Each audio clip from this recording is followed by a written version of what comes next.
This is the Global Podcast Network, where executives and professionals connect, share, and inspire.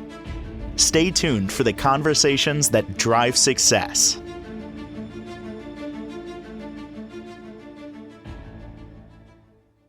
Well, I don't have to tell you that life isn't easy many times, and we all got lots of things going on, especially nowadays more than ever.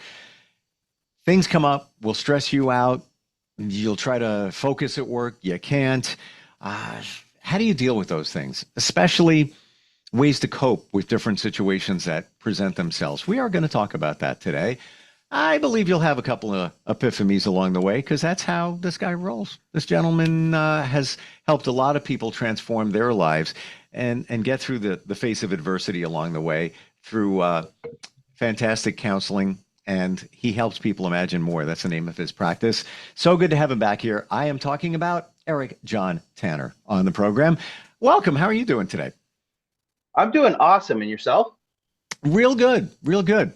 And good to hear. Happy that we're talking about this. I know so many friends that get stressed out and freeze, don't know how to handle it. Right. I even have one friend, I'll tell you, who they will be in a stressful situation, a lot going on, but when it gets quiet, that's when they're having a challenge. They're not used to it. It's just the complete opposite of kind of, I guess, what we're talking about. What do we do in those? There's stresses everywhere. Sometimes it can help you depending on the situation. But where do we start with that today? Stress can be a helpful thing, knowing there's a deadline, I need to get to something, get it done. Stress can be a helpful tool when there's not a lot to do. Sometimes that can be stressful, or I want to stay busy and I'm a busy person. I like to be engaged and I have too much downtime, or maybe I have too much going on. I think sometimes we want to stigmatize the brain and look at it as separate than the rest of the body. And what I really want to get the idea is that the brain has its own threshold, just like any other organ of the body. You think about it for a minute, no one's going to get upset if you can't win the marathon, if you poop out and you're like, especially if you don't have a good threshold of physical exertion. Okay, you didn't finish the race. Okay, that's fine. He wasn't physically fit or didn't prepare, whatever. But when it comes to the brain and we have a threshold there, we want to stigmatize that and say, oh, you must be crazy, or what's going on? Just pull yourself up by the bootstraps and let's go to work. Well, there is something that I like to discuss when it comes to that threshold and understanding how our brain works when it comes to stress. Please tell us, because I'm still trying to figure it out. So, I like to talk about the brain, and I have a visual object here, like foam brain right here for those who can't see it. But I like to use this as a demonstration in understanding how our brain works. If you look at the front part of the brain, the frontal lobe, this is where we will, I'll say our personality is, our knowledge of right and wrong, how to deal with the pressures of life, that kind of thing. And this is where we can kind of think through our challenge. I probably shouldn't react that way. I probably should deal with it this way. And we can think logically and calmly. But what happens if you think of this threshold, you think, okay, as I start to climb, I'm going to leave that frontal lobe and I'm going to take the brain and separate the two halves here. And if you look in the middle part of the brain, the midbrain, what it's called, the midbrain, because it's the middle part. I call it the fight or flight or freeze, or the caveman brain. It's just reactionary. It's just, you can say, raw instinct, just pure instinct. It's the older part of the brain. There's no thought process, and we just react to it.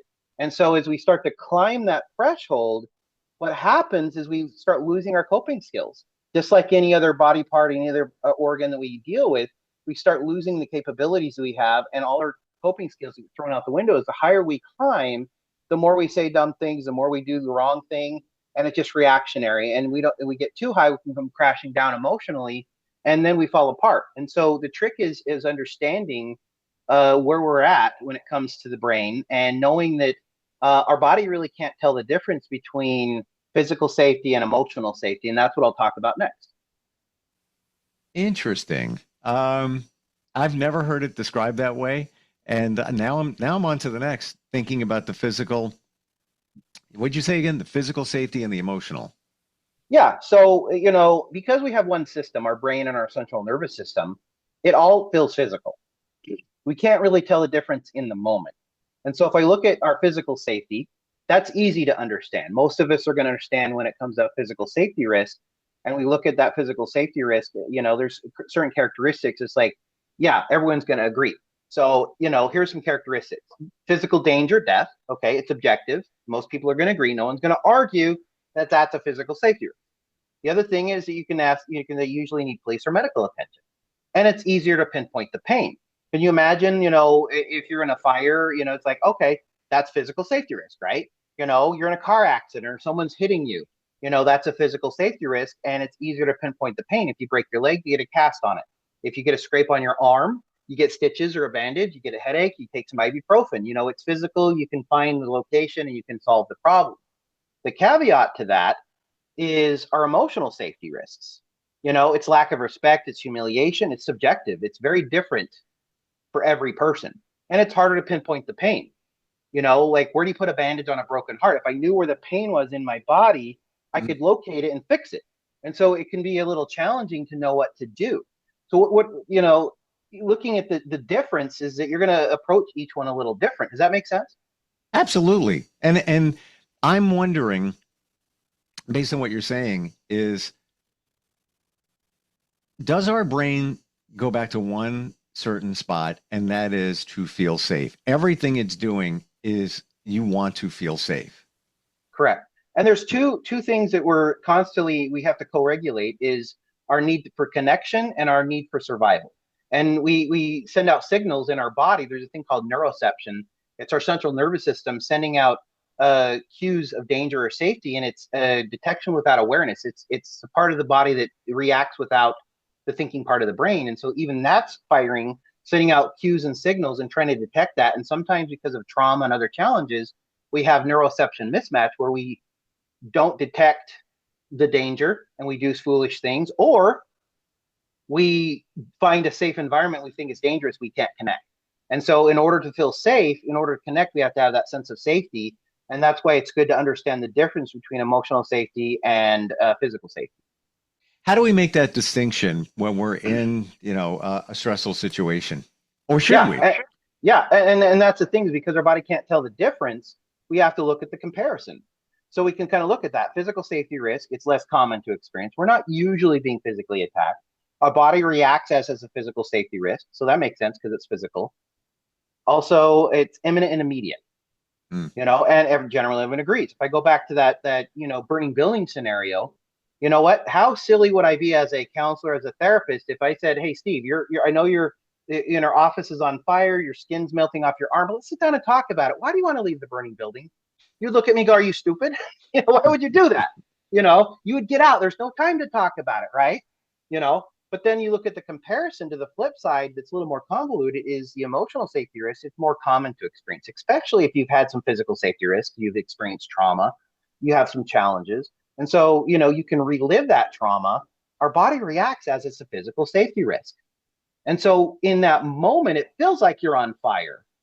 It doesn't feel like it doesn't feel emotional. It feels physical. It feels like I'm going to die if it's not resolved right now. But the difference is you have time and options. We can sit down and talk about it. And it's different for every person. And that's why the body has a hard time telling the difference. Here's a scenario that I just make up to just kind of illustrate the point here. Let's say, I get yelled at for missing a deadline at work. I come home and my wife yells at me for not taking out the garbage, and it's going to be backed up for the next week. Well, in that moment, I'm having an emotional safety risk. And in that it feels physical. I reach over and you end up hitting her over that's domestic violence. You're going to go to jail. But in that moment, the body felt something, you were being physically attacked. So you responded physically. And so understanding that the body works that way sometimes, it's good to know that we have to approach each one differently. And so does that make sense? Absolutely. And now I'm off to another thought in my mind. Are we reacting differently during these situations because it's based on our past, based on what's in our subconscious? We're already programmed to act a certain way. Yeah, especially going back to that neuroception. If we have a neuroception mismatch where we've had constant sense of danger, we can't sense safety, so we're all going to be reactive, go into the midbrain, fight or flight or freeze, or the caveman brain, I call it sometimes, The central nervous system is already sensing cues. Your heart rate's going up. Your digestive system's out of whack, and then all of a sudden something triggers that. Then you just reactive. So yeah, I mean, it can definitely be based off of past experience and challenges you've had in life. That does affect that. Eric, what's your suggestion? Somebody is presented with a stressful situation, not the burning building, but something, that's elevated, maybe at work. Boss walked in, hey, it's 3:00. I need this done by 4:30. And you're like, and now, oh my gosh, what am I going to do? Right. How do we handle it? And that's where you have to first determine what is your safety risk? What makes you feel safe and why are you at risk? The question I usually ask is you first have to determine what it is. You have to rule out that physical safety risk first, and then what course of action, because one's immediate and imminent, and the other one you have more time and options. So the two questions, it's rhetorical. You can ask yourself, am I going to die if it's not resolved right now? The next question, do I need police officer or medical attention? If the answer is no, then your emotional safety is at risk, not your physical safety. That's a good indicator to ask those two questions. And then you can, okay, so maybe it is an emotional safety risk. Now I have a better way of kind of addressing how to respond to that.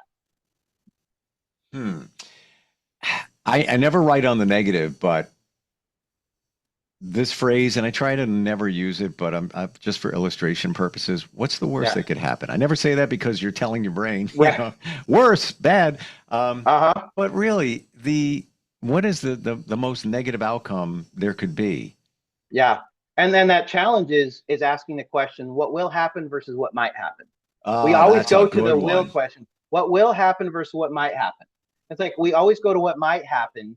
What's the likelihood of worst case scenario happening? Because our mind goes there. We start to climb that threshold, and all the worries, our imagination, especially in children, their imagination is pretty powerful. They can imagine, a coat on a chair as a monster middle of the night, or that's real. But even as adults, we can use that imagination. Oh no, I haven't heard from my kid. Did they get hit by a car? We can go there, if we can't get a hold of somebody, and that panic can set in, and that's where we kind of start climbing that threshold. And one of the things I like to use to kind of change this idea of threshold is use an analogy of the A-frame ladder. And so bear with me while I set this up for you so this makes sense. Think of an A-frame ladder. You have the top and the bottom. Where do you feel the safest when if I should have asked the question, have you ever climbed a ladder? Most of us will say yes. Sure. Where do you feel the safest on a ladder, the top or the bottom? Well, obviously the bottom. Right. So, I mean, that's like, no duh. Yeah, that's how we do that. But, think about that top rung. Most ladders, A-frame ladders, will say, do not step here. It's not even technically a step. But how many of us, me being a guy trying to put up the Christmas lights, stepping on an old rickety ladder, I want that few extra inches. And, the ladder's wobbling and you're like, you're pretty nervous, you're overwhelmed. And there's two ways to come off the ladder: coming crashing down and breaking every bone in your body, or coming down slowly and safely. And you got to think about that. Okay, what happens to us if we look at that as an emotional ladder that's in our brain, or that threshold where we start leaving that frontal lobe, going into the midbrain, and start losing our coping skills? We start panicking. We say dumb things. We do dumb things. And then when we come down, you're like, why did I say that? What was wrong with me? Why did I do that? And then we get frustrated with ourselves because now we're thinking a little clearly. Now we're frustrated, and we can rise back up because of the choices we make or the behaviors we engage in when we're super high on our ladder. One other thing comes to mind on the ladder, and let's say you're at the top. Maybe you're standing where you technically shouldn't be standing. The perception of what can happen. If you're thinking, it's a little wobbly. I think I could fall. I'm going to fall. There's a better chance that you're going to fall if you're thinking that, as opposed to, I'm just putting the lights up. I'm going to focus on what I'm working on. That's where my attention is going right now, as opposed to worrying about falling. Because if you worry about falling, not that you shouldn't be safe, there's a better chance of, have you been there? You're at the top of the ladder and you're thinking about it. It's like, well, I think it's shaking it more than I thought it was. But if you weren't thinking that, you probably wouldn't even be moving. Yeah. And so part of that is, the question I usually ask people when I'm talking about this subject is, how do you teach self-awareness? Like, how do you become aware of what you're not aware of? And Hmm. so that's the hardest thing to teach sometimes. Like, oh, I wasn't aware of that. So by rating yourself, by scaling it using the Likert scale, think about it. 0 being the ground and 10 do not step here of that emotional ladder that's in your brain, and that stress is rising. Is you become aware of where you're at, you know how to respond. A lot of times we're already a 7 or 8 on our ladder, and we're trying to take care of a problem. And this is an emotional safety risk, not a physical safety risk. So I can take time and options, and then I don't make a good decision. I react. And going back to that emotional safety risk versus physical safety risk, a lot of times I've seen people do self harm, not that they want to die, but because of the emotional ladder, the emotional turmoil that they're going through is so unpredictable, they can't control it. I'm going to resort to cutting myself because physical pain, you can diagnose it. You can say, hey, it's right here. I can put a bandage on it. And so it's a coping mechanism, a poor one, an unhealthy one. But what happens is they go, hey, you know what? If I can choose when this pain comes, I will cut myself and then I can fix it with a bandage or Neosporin or an ibuprofen. And so they will choose to harm themselves because of that control.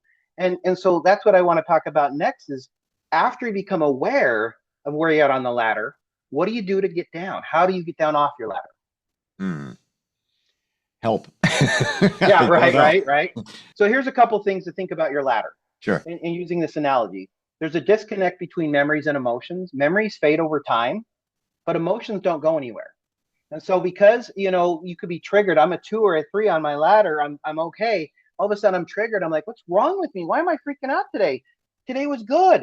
Well, there is a reason you just forgot. Maybe it could have happened something from yesterday, a week ago, something in your childhood. There is a reason. We just can't remember. And it's not so much we have to understand why we're triggered, but it's that we need a safe way to climb down. That's the key point. And that's a frustration is sometimes we get even higher because we can't figure out why. And trauma challenges we forget over time, and it can be hard to not deal with that. But if we can climb down, then we can get through these challenges and feel safe. That makes sense. I want to go back to what you said a moment ago because it really, for me, stood out. How memories can fade away, but emotions are always there. Yeah. And it makes perfect sense when you think about how the brain is wired and what we hold, the traumas that we hold from even our childhood. You might not Yeah. remember why you have a certain emotion or a trigger, but is it true that whatever that emotion is, that feeling, it's the same as you were when you were 5 years old as let's Hmm. say you're 50. It's if it's in you and you haven't Yeah. worked through it, it's the same exact moment. Right. Hmm. And that's the thing is that one time once I teach these tools and techniques on how to climb off your ladder, people think, well, I'll never be a level 10. Well, wrong. You're human. You will have a level 10 day. You're going to reach your threshold. The growth you're going to see is the gaps in between your level 10 days. So let's say I feel like I'm climbing my ladder. Once I become aware of where I'm at on a regular basis, I challenge families and individuals to use this in their natural environment and say, hey, where are you at on the ladder, honey? Where are you at on the ladder, son? Oh, I'm a 5, I'm a 6. Would you like to help, do this thing I learned from Eric and we can do this together to climb down? And then if you do that together, then you know that, you know what, when I counsel couples, they say, when you're both on the ladder, this is not time to communicate. Communication breaks down. We need to be down off the Uh, ladder, have a conversation to solve the issue. And even if someone's high on the ladder, we have a tendency to match each other's energy and jump right up. I'm fine. You say something, boom, I'm right there, and we're just arguing and fighting, and nothing gets accomplished. And so we have to take time to step away, table it for 5 or 10 minutes, take time to learn to climb off that ladder and feel safe. And that's where I talk about the next thing is grounding. How to ground yourself, get off your ladder, feel safe. And it's funny when I started using this at home, and I have to admit I've climbed my ladder, I've lost it, and I said, hey, you know what? The choices you kids are making right now, there are going to be some consequences. When too high on my ladder, I'm going to go in my room and ground myself, climb off my ladder, and then we'll talk about it. And then I hear them in the background like, Dad's in his room grounding himself. And you want to ring their necks more like, well, there's a problem with that. I probably shouldn't do something right now because wringing the neck is wrong and choking a child. There's something illegal about that and immoral. So I probably shouldn't engage in that. And so learning some techniques. And I say anything that helps you climb off the ladder is a grounding technique, whether it's deep breathing, reading a good book, mindfulness, looking at different areas where you can learn to climb down off that ladder, feel safe. And I have several different ways. There's mental grounding, physical grounding, using breathing techniques, the things like that to really help that. And, if we have time, maybe I can do 1 or 2 of them with you to kind of give you, illustrate ways that can help you bring you down off your ladder. Your choice. We got about 2-ish minutes left. If either we try that now or we wait till next time we get together. Yeah, we might wait till next time. But just to think about it, if there was a way to learn to climb off your ladder, whether it's doing a deep breath, I'm going to do this one with you.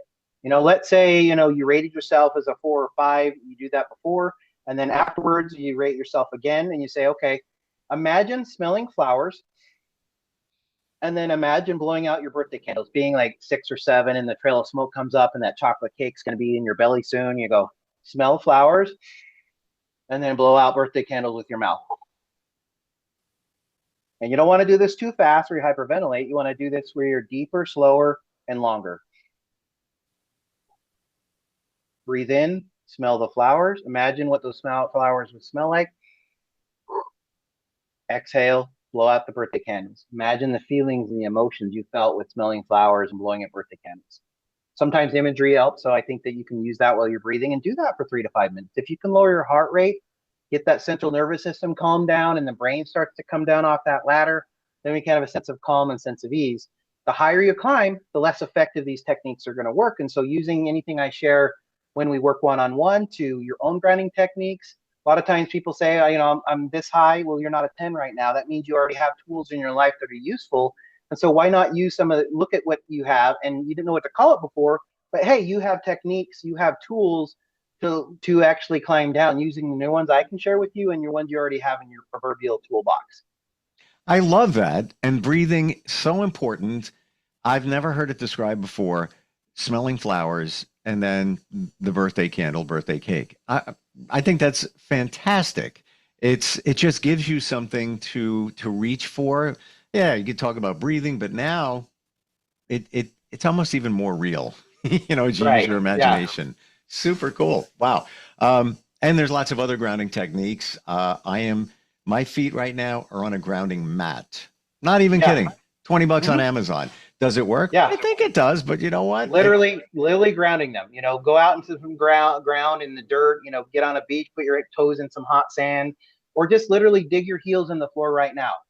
Feel the tension in your heels as you do this and notice you're connected to the ground. What you want to do is get out with the external world and get outside of yourself to have a healthy distance between you and those negative emotions. And, either you feel too many emotions or overwhelmed, or you feel numb or disassociation. Both is climbing the ladder. You want to have a healthy distance, but not so numb you feel nothing, where you can tolerate reality and get through it. John, Eric, what's the best way for somebody, Eric John Tanner, the best way for somebody to connect with you if they're going through some challenges, on a coaching level, even to start a conversation? Yeah, definitely. So my number, it's a cell number, 779-212-4721. If you want to check out my website at www.imcsolutions with an S, imcsolutionsllc.com. You can connect with me that way, and we can start to build those tools to help with that self-resilience. Thank you for all the insight today, and let's climb down the ladder slowly, but intentionally. Looking forward next time we get together. Really appreciate it. We'll be right back. This is the Global Podcast Network, where executives and professionals connect, share, and inspire. Stay tuned for the conversations that drive success.